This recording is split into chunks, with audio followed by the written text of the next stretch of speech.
The second message that Haggai brought was in the 7th month, on the 21st day. So when we read these historical details, the dates, you might just see, okay, this has happened in this month, and then you move forward. But there is something hidden that God is speaking to these people here. The 7th month in the Jewish calendar is one of the very significant months for them, because there are 3 main festivals that Israelites are to celebrate.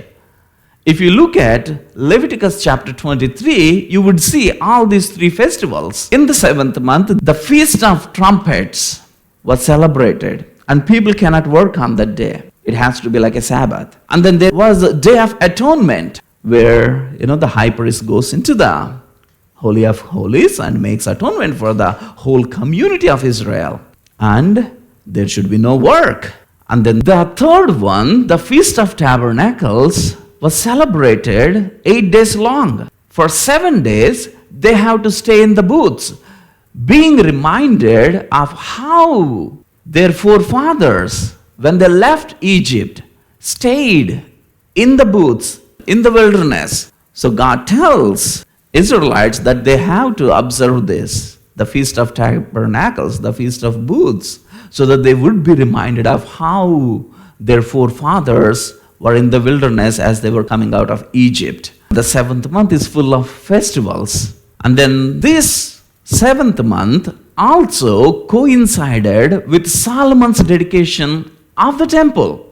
If you go to 1 Kings chapter 8, you see, and all the men of Israel assembled to King Solomon at the feast in the month Ethanim, which is the 7th month. During this time, in 1 Kings chapter 8, in the 7th month, he was bringing the Ark of the Covenant into the temple.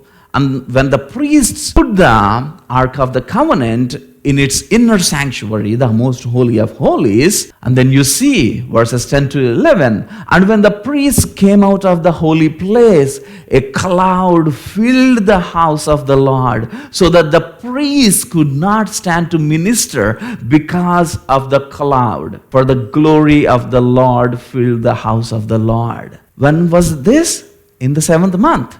So the 7th month was the annual celebration of the dedication of the Solomon's temple. And they are being reminded during this 7th month when they were celebrating all these festivals. So the annual celebration of the Solomon's temple was also there. So they were remembering how glorious the first temple was, how beautiful, how gloriously the Lord filled this temple with His presence, with His glory. And now they look at the temple that was destroyed, the temple that lays in ruins. Anyone who imagines the former glory and sees the current destruction, how would they feel? Discouraged, right? It doesn't even look like anything compared to the old.